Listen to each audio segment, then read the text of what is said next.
ঢাকা বিশ্ববিদ্যালয়ের রাজনীতি মানেই হচ্ছে ভায়োলেন্স, রক্তের রাজনীতি। আপনি কিছু বললেই আপনার উপর চড়াও হয় সব পার্টি। ভিপির কাজ হচ্ছে শাসন করা নয়, এগুলোকে অ্যাকাউন্টেবিলিটি তৈরি করা। আমি বারবার বলি বুয়েটের খাবার এবং ঢাবির খাবারের দাম একই, তবুও আমরা বুয়েটের রাতে খেতে যাই কারণ ঢাবির খাবার ভালো না। আমি বলেছি যে ঢাকা বিশ্ববিদ্যালয়ের প্রধান সমস্যা হচ্ছে রাষ্ট্রীয় শোষণের শিকার হয় ঢাকা বিশ্ববিদ্যালয়। স্টুডেন্ট অর্গানাইজেশনগুলোই আমাদের ভাগ্য নির্ধারণকারী হয়েছে। ঢাকা বিশ্ববিদ্যালয় হচ্ছে এক্সাইল ইন ওন ল্যান্ড, মানে নিজের জায়গার উপরে সে উদ্বাস্তু হয়ে গেছে। ছাত্র সংগঠনগুলো সবসময় তাদের এই যে আদর্শ ভিত্তিক ক্যাচালের ভেতরে যে আমাদের যে দাবিগুলো সেগুলো উপেক্ষিত হয়েছে। শুধু প্রতি বছর লেখা ওঠে আমাদের পেছনে 1 লাখ এত টাকা ব্যয় করা হয়, এটা যে আদৌ করা হয় কিনা এটাও কিন্তু আমরা জানি না। যে কীভাবে ডক্টর মোহাম্মদ ইউনূস কাজ করতে পারছে না সেটার উত্তর আমি দিব না। অনেকে বলছেন যে আমি ভালো বক্তৃতা করি যার কারণে আমি কাজ করতে পারবো না। আপনি ডাকসুর গঠনতন্ত্র পড়লেই বুঝতে পারবেন যে এর বাজেট কত। তাই বলে ঢাকা বিশ্ববিদ্যালয় সারা জীবন জাতীয় রাজনীতি করবে, সে লেখাপড়া করবে না? কিন্তু ডাকসু কিন্তু নেতা উৎপাদন কারখানা নয়, এটা এলিট তৈরির কারখানা, সুনাগরিক তৈরির কারখানা। আমার মনে হয় নির্বাচনে কী আর খরচ হয়, এই যে আমরা জাস্ট পোস্টার স্থাপনে এটুকুই তো খরচ। আমাকে তো অন্য কিছু করতে হচ্ছে না, মানুষের সাথে হ্যান্ডশেক করছি। আর এই বলেছি আমাকে নানাভাবে ট্যাগিং করেই আসলে দেখবেন যে সেটাকে অনেক বড় পর্যায়ে নিয়ে যাওয়া হচ্ছে বিভিন্ন পেজ থেকে। ছাত্র সংগঠনগুলোর অলরেডি দে আর পাওয়ারফুল, আমরা দাবি করলে তারা বাইরে থেকে লোক নিয়ে এসে পর্যন্ত আমাদের পিটায়। ঢাকা বিশ্ববিদ্যালয়ের নারীদের সিকিউরিটির জন্য প্রথমে সীমানা নির্ধারণ জরুরি। যে একটা একাডেমিক পলিটিক্স এবং রাষ্ট্রীয় পলিটিক্স দুইটা টোটালি ডিফারেন্ট। আমি একসময় বই পড়েছিলাম জাসদের উত্থান পতন, তো এই বই পড়াটা মনে কাল হয়েছে। আমি একটা অনুষ্ঠানে গিয়েছি, দেখা যায় 3 জন ঢাবির ছেলে দাঁড়ায় আছে, তো সাংবাদিকটা 3 নম্বরটারে সাংগঠনিক সম্পাদক লিখে দিয়েছে। এই মেইন স্ট্রিম পাওয়ার পলিটিক্সই করতাম, তাতে আমি নিজেই অনেক বেনিফিশিয়ারি হইতাম। ঢাকা বিশ্ববিদ্যালয়ের নারীদের সিকিউরিটির জন্য প্রথমে সীমানা নির্ধারণ জরুরি। সীমানা নির্ধারণ করলেই আসলে নারীদের সিকিউরিটি দেওয়া যাবে। এবং এইটা আমি বলতে চাই যে একটা একাডেমিক পলিটিক্স এবং রাষ্ট্রীয় পলিটিক্স দুইটা টোটালি ডিফারেন্ট। একাডেমিক পলিটিক্সের মূল বিষয় হচ্ছে আর্গুমেন্টেশন, আমরা আলাপ করব, আমরা ডিবেট করব, আমরা একজন আরেকজনকে দোষ দিব ডিবেটের ভেতরে। এই জিনিসটা কেন দেশের লোককে আমাকে ডেকে আনতে হবে? আমাদের দেশের নারীরা, আমাদের বিশ্ববিদ্যালয়ের নারীরা বাম করতে পারে, ডান করতে পারে, যে কোনো কিছু করতে পারে। এটা নিয়ে বাংলাদেশের মানুষের তো আসলে কিছু বলার নাই। তাদেরকে ডেকে এনে আমাদের নারীদের হেনস্থা করা হয়, অনলাইনে বর্ডার অ্যাটাক করা হয়, নানাভাবে হেনস্থা করা হয়। এইগুলো আমি বলেছি যে ভবিষ্যতে রাষ্ট্রের উচিত, রাষ্ট্রে একটা পুলিশ ফোর্স রয়েছে উইমেন, যারা এই ধরনের কাজ করে তাদেরকে খুঁজে বের করে যদি শাস্তি প্রদান নিশ্চিত না করে তাহলে এটা আরও বাড়তে থাকবে। সো আমি ভিপি হলে যেটা করব, আমাদের কোনো নারী শিক্ষার্থী যদি বাইরের কারোর দ্বারা, এমনকি বিশ্ববিদ্যালয়ের কারোর দ্বারা যদি হেনস্থার শিকার হয়, আমি বেঁচে থাকতে তার বিচার করেই ছাড়বো। এটাই আমার কাজ। এবং সেটা যদি বাইরেরও হয় অবশ্যই সাইবার সিকিউরিটিকে আমরা জানাবো, তারা এটার পূর্ণাঙ্গ ব্যবস্থা নেবে। তাদের দিকে চোখ তুলে তাকানোর ক্ষমতা কারণ নাই। তারা ঢাকা ইউনিভার্সিটির ভেতরে দে ক্যান ডু এনিথিং। আমার কথা হচ্ছে যে আমি বলেছি যে এখানে লেজুর ভিত্তিক ছাত্র রাজনীতি যেগুলো আছে, অনেকেই বলছে ছাত্র রাজনীতি এই করেছে, 52 এনেছে, 71 এনেছে। ভাই, এটা ঢাকা বিশ্ববিদ্যালয়। বিশ্ববিদ্যালয়ের প্রধান জায়গা হচ্ছে স্টুডেন্ট তৈরি করা, ম্যান পাওয়ার তৈরি করা। সেই ম্যান পাওয়ার ইন্টেলেকচুয়ালি সাউন্ড হতে হবে, সিভিলিটি হতে হবে। অর্থাৎ ঢাকা বিশ্ববিদ্যালয়ের কাজ না নাগরিক দায়িত্ব পালন করা। আমি যদি ঢাকা কলেজেও পড়তাম তাও আমার দায়িত্ব ছিল 71 মুক্তিযুদ্ধে অংশগ্রহণ করা। তার মানে এটা হচ্ছে আমার নাগরিক দায়িত্ব। আমাদের ছাত্র হিসেবে দায়িত্বটা কি? পড়ালেখার একটা পরিবেশ তৈরি করা। তো দেখবেন যে ছাত্র সংগঠনগুলোর, বললাম না, অলরেডি দে আর পাওয়ারফুল, আমরা দাবি করলে তারা বাইরে থেকে লোক নিয়ে এসে পর্যন্ত আমাদের পিটায়। আমাদের সময় 2টা মেইন স্ট্রিম ছাত্র সংগঠন ঢাবিতে অ্যাক্টিভ ছিল, একটা হচ্ছে ছাত্রদল আর একটা হচ্ছে বাংলাদেশ ছাত্রলীগ, যেটা আওয়ামী লীগের ভ্রাতৃপ্রতিম সংগঠন। কিন্তু আমাকে যে জায়গায় ট্যাগিং করা হয়েছে সেই ট্যাগিং সংগঠনের নাম হচ্ছে বিসিএল। অনেকেই বোঝে না বিএসএল এবং বিসিএল। এটা যেহেতু ঢাকা ইউনিভার্সিটি এরিয়া, বাইরের লোক তো বুঝবে না এটা। তো বিসিএল কি? এটা হচ্ছে জাসদের 3টা ছাত্র সংগঠন রয়েছে। একটা পার্টি যে ভাগ হইতে হইতে তারা নিঃশেষ নাই। তো 3টার ভেতরে একটা রয়েছে বিএনপির সাথে, যেটা হচ্ছে জেএসডি, আর একটা রয়েছে আওয়ামী লীগের সাথে, যে হচ্ছে জাসদ।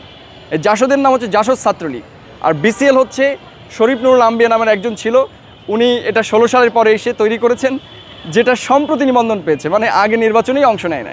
তাদের একটা সংগঠন রয়েছে, যে সংগঠনের ঢাকা বিশ্ববিদ্যালয়ের নেতা মাত্র 2 জন, ঠিক আছে? এবং তারা কিন্তু আবার গণরুম, গেস্ট রুম বিরোধী এবং ফ্যাসিবাদী বিরোধী আন্দোলনের অংশগ্রহণ করেছে, এবং সেই প্রথম থেকে এই জন্য তারা নির্বাচনে অংশ নেয় নাই। ওই সংগঠনেকে আমি যোগাযোগ করেছিলাম, কারণ হচ্ছে আমি একসময় বই পড়েছিলাম জাসদের উত্থান পতন। তো এই বই পড়াটা মনে কাল হয়েছে। আমি চেয়েছিলাম যে এই যে বিশিষ্ট ফিগার, রহস্য পুরুষ, তার কাছে যে কেউ যেতে পারতো না। তো এটার একটা থ্রু ছিল যে এই 2 নেতার সাথে যোগাযোগ করে যদি আমি যেতে পারি। তো তারা কি করছে, তাদের যেহেতু 2 জন লোক, তারা বিভিন্ন অনুষ্ঠানে আমাকে বলতো যে তুমি আমাদের সাথে একটু এসো, দাঁড়িয়ে থেকো, তাহলে লোকটা একটু বেশি হবে। আপনারা অনেকেই জানেন যারা ঢাকা ভার্সিটিতে আছে, এটা হয়, বাম সংগঠন বা নানা সংগঠনের ভেতরে এটা আছে। তো আমি যে এখানে দাঁড়িয়ে থাকতাম, এখন আমি বলি যে এই সংগঠনের সেই 2 নেতা এখনও ক্যাম্পাসে আছে এবং তারা এখনও প্রেসিডেন্ট সেক্রেটারি আছে। তো ফলে আমি একটা অনুষ্ঠানে গিয়েছি, দেখা যায় 3 জন ঢাবির ছেলে দাঁড়ায় আছে, তো সাংবাদিকটা 3 নম্বরটারে সাংগঠনিক সম্পাদক লিখে দিয়েছে। তো যে সংগঠনে আমি সদস্যপদেই ছিলাম না সেখানে আমাকে জড়ানো হচ্ছে, এটা হচ্ছে বিষয়। কারণ আমি যদি সদস্য হতাম, আমি তো এতদিন, আমি যদি রাজনীতি করতে চাইতাম তাহলে আমি ছাত্র দল অথবা ওই সময়ের ছাত্রলীগ এই মেন স্ট্রিম পাওয়ার পলিটিক্সই করতাম, তাতে আমি নিজেই অনেক বেনিফিশিয়ারি হইতাম। আমি নির্বাচনে দাঁড়িয়েছি স্টুডেন্টস অটোনমি একটা ম্যানিফেস্টো নিয়ে। স্টুডেন্টস অটোনমি মানে হচ্ছে ছাত্র সংগঠনগুলোর বাইরে ছাত্রদের একটা ভয়েস তৈরি করা। ছাত্র সংগঠনগুলো অলরেডি পাওয়ারফুল বিকজ তারা একটা ক্লায়েন্ট হিসেবে কাজ করে, এখানে একটা প্রক্সি হিসেবে কাজ করে। তাদের যে মাদার পার্টি রয়েছে সেই পার্টির একটা স্টুডেন্ট বডি বলা যেতে পারে। তো বাংলাদেশের ছাত্র রাজনীতিতে যখনই দেখা গেছে ছাত্র রাজনীতি জিনিসটাও আসলে অনেকে বুঝে না। আমি দেখেছি অনেক প্রার্থী যারা আছে, যারা এই কেন্দ্রীয় সংসদের যে বই রয়েছে, কেন্দ্রীয় সংসদের গঠনতন্ত্র, সেটাও পড়ে না, তার বাইরে যে অনেক কিছুই বলছে। সো ডাকসুর ভিপি পোস্টটা আসলে একটা ভয়েসের পোস্ট, একটা রেটোরিক্যাল পোস্ট, যে স্টুডেন্টের কথাগুলো বাইরে তুলে ধরে। অনেকেই মনে করছে এটা শাসকের পোস্ট, যে এখানে সাংগঠনিকভাবে শক্তিশালী কাউকে বসতে হবে। Not at all. এখানে অলরেডি 28 জন মেম্বার থাকছে, ফলে যিনি ভিপি নির্বাচিত হচ্ছেন তার কাজটা হচ্ছে মেম্বারদের রেগুলেট করা।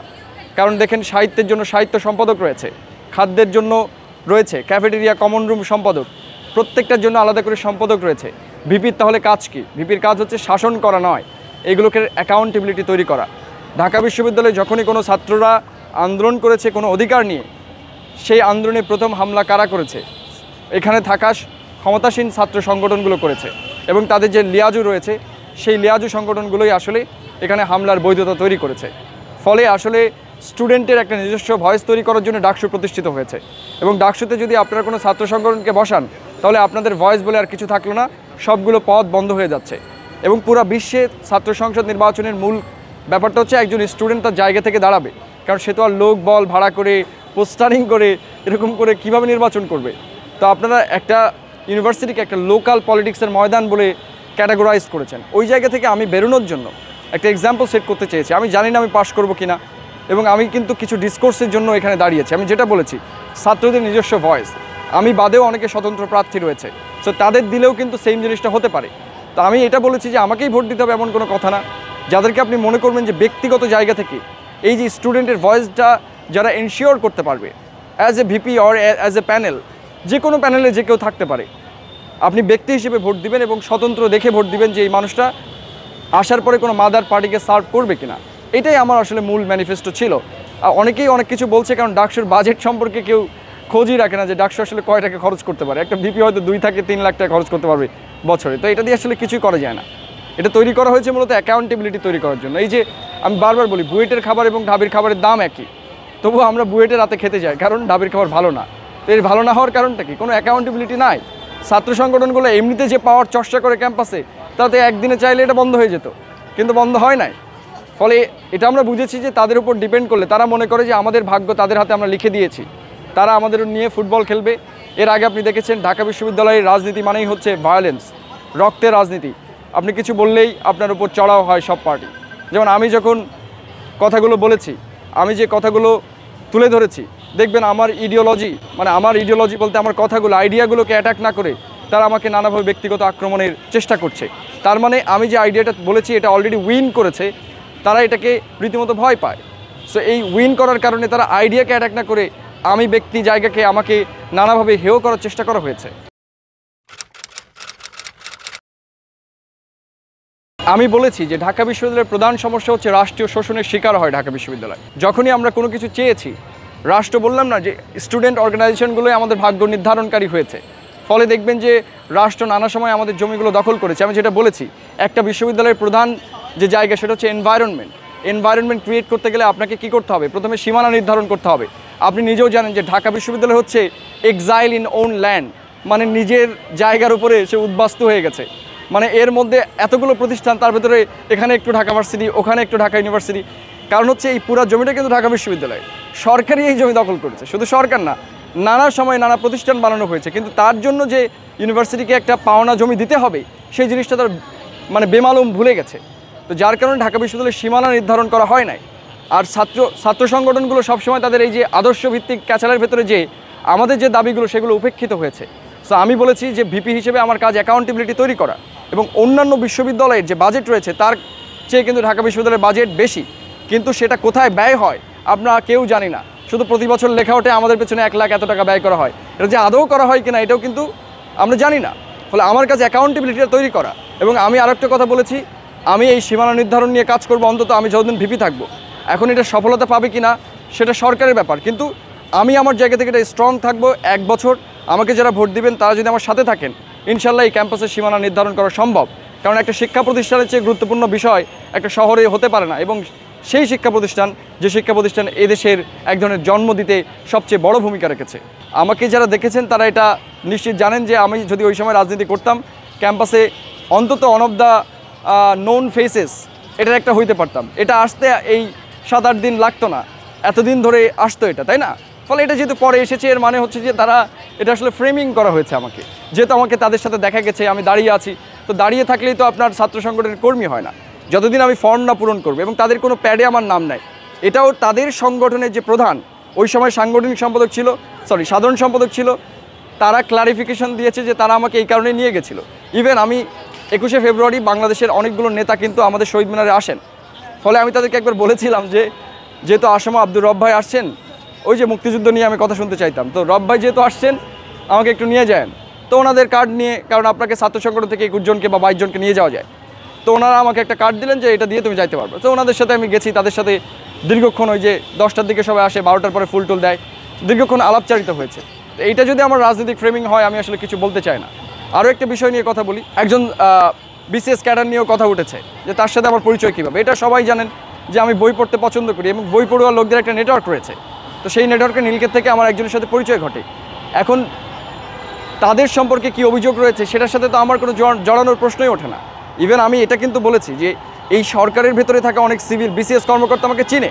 জুলাইয়ে যখন আমাদের ঢাকা বিশ্ববিদ্যালয়ের ছাত্রদের উপর আক্রমণ করা হয়, আমি একটা স্ট্যাটাস দিয়েছিলাম যে আমার যারা পরিচিত জন এই সরকারে রয়েছেন তারা যদি কোনোভাবে এই হামলাকে সাপোর্ট দিয়ে থাকেন আমার জানাজাতে উপস্থিত হবেন না। এই স্ট্যাটাস আপনারাও দেখেছেন, আমার ফেসবুকে আমি দিয়ে রেখেছি, যদিও আমার আইডিটা জুলাইয়ে শেখ হাসিনা ডিসেবল করে দিয়েছে ওই রেজিম, কিন্তু অনেকগুলো স্ট্যাটাস আমার স্টুডেন্টরাই সেভ করে রেখেছে। ইভেন আমি এটাও বলেছিলাম যে আমার তো বই রয়েছে, আমার ফি নিয়ে ফেলেছি স্টুডেন্ট থেকে। 18 জুলাই ক্লাস শুরু হওয়ার কথা ছিল, কিন্তু ক্লাসটা আমি 5 আগস্টের পরে নিয়েছি এবং প্রত্যেকটা স্টুডেন্টকে জানিয়েছি, আমার ওই ব্যাচে 1000 স্টুডেন্ট ছিল, যে আপনারা নিজের জায়গা থেকে লড়াই করবেন। তো সেই সময় আমি একটা ক্লারিফিকেশন দিয়েছি যে আমার কারোদের সাথে এই সরকারের কোনো লোকজনের সাথে বইয়ের কারণে যাদের সাথে পরিচয় রয়েছে তাদেরকে আমি ডিনায়াল দিয়েছি। তারপরেও সেটা নিয়ে ফ্রেমিং করা হচ্ছে। আসলে রাজনীতিতে প্রোপাগান্ডা একটা স্বাভাবিক ঘটনা এবং বিষয়টাকে আমি স্বাভাবিকভাবে দেখছি। তবে আমি মনে করব যেটার সাথে আমি আসলে জড়িত না, আমার বিরুদ্ধে কোনো অপরাধ আছে কিনা ব্যক্তি শামীম হিসেবে সেটা কিন্তু কেউ আসলে বলে নাই। বা আমার যে আইডিয়াগুলো, সেই আইডিয়াগুলো নিয়ে কেউ কিন্তু অ্যাটাক দিচ্ছে না, কারণ জানে যে এই আইডিয়াগুলো সত্য। ফলে আমাকে এক ধরনের ওই যে নানা রকম ফ্যালাসি পড়ি আমরা ফিলোসফিতে, এই যে রাজনৈতিক ফ্যালাসি যেটা আমাদের দেশে নানাভাবে চর্চিত হয়, এটাকে নর্মাল মনে করা হয়, সেটা হচ্ছে আসলে। এটা হচ্ছে যে মেটাফরিক অর্থে তারা অনেকে তুলনা করেছেন, মানে এই সরকারকে আক্রমণ করার জন্য। আমি এটার উত্তর জানি যে কীভাবে ডক্টর মোহাম্মদ ইউনূস কাজ করতে পারছে না, সেটার উত্তর আমি দিব না। অনেকে বলছেন যে আমি ভালো বক্তৃতা করি যার কারণে আমি কাজ করতে পারবো না। ব্যাপারটা হচ্ছে তারা মনে করে যে ডাকসু একটা রাজনৈতিক প্ল্যাটফর্ম এবং এখানে একটা দলকে ক্ষমতায় বসাতে হবে। এটা পার্লামেন্ট না ভাই, ডাকসু হচ্ছে ছাত্র শিক্ষক এদের মধ্যে একটা যোগাযোগের মাধ্যম। তারা জাস্ট মেসেজটা রিলে করে। আপনি ডাকসুর গঠনতন্ত্র পড়লেই বুঝতে পারবেন যে এর বাজেট কত। এটা কিন্তু আমরা জাস্ট হাইপে তুলছি কারণ রাষ্ট্রে এটা একসময় অনেক বড় ভূমিকা রেখেছে অবভিয়াসলি। তাই বলে ঢাকা বিশ্ববিদ্যালয় সারা জীবন জাতীয় রাজনীতি করবে, সে লেখাপড়া করবে না। সো এটা আসলে লেখাপড়ার জন্যই তৈরি করা হয়েছিল। আপনারা দেখবেন যে ডাকসুর ভিপিরা অনেক সময় টিচারও হয়েছে। তো অনেকে আমাকে ওই যে মেরিটোক্রেসির জায়গা থেকে বলছে যে আমি মেরিটোক্রেটিক ঠিক আছে, বাট আমি নেতা নই। কিন্তু ডাকসু কিন্তু নেতা উৎপাদন কারখানা নয়, এটা এলিট তৈরির কারখানা, সুনাগরিক তৈরির কারখানা। সো আমার কাজ হচ্ছে যে ছাত্র এবং অ্যাডমিনিস্ট্রেশনের ভেতরে যে গ্যাপটা রয়েছে এটা পূরণ করা। এটার জন্য আমার তো সাংগঠনিক লোকজন দরকার নেই। আমার যে 28 জনকে আপনি নির্বাচিত করছেন তারাই তো আমার সংগঠনের লোক, তারা আমরা একসাথে মিলেই তো কাজটা করব, তাই না? তো এটাকে আমি আসলে মেটাফরিক অর্থেই দেখেছি এবং আমার কাছে মনে হয়েছে যে এরকম একজন বড় ব্যক্তির সাথে আমাকে তুলনা করাটা শোভনীয় নয়। কারণ আমি খুবই সাধারণ, এই যে ক্যাম্পাসে আমি ঘোরাফেরা করি, সবার সাথে আড্ডা দিই, আমি তো এত তার্কিক কথাবার্তা বলি না, খুবই সাধারণ 2-4টা কথা বলছি যেটা আসলে বলা উচিত সবার। আমি যেটা বলছি এটা সবারই বলা উচিত। হয়তো আমি আজকে এগিয়ে এসেছি, অনেকে হয়তো বিসিএসের প্রিপারেশন নিচ্ছে কারণ সামনে পরীক্ষা রয়েছে, যেটা আমি হয়তো নিতাম।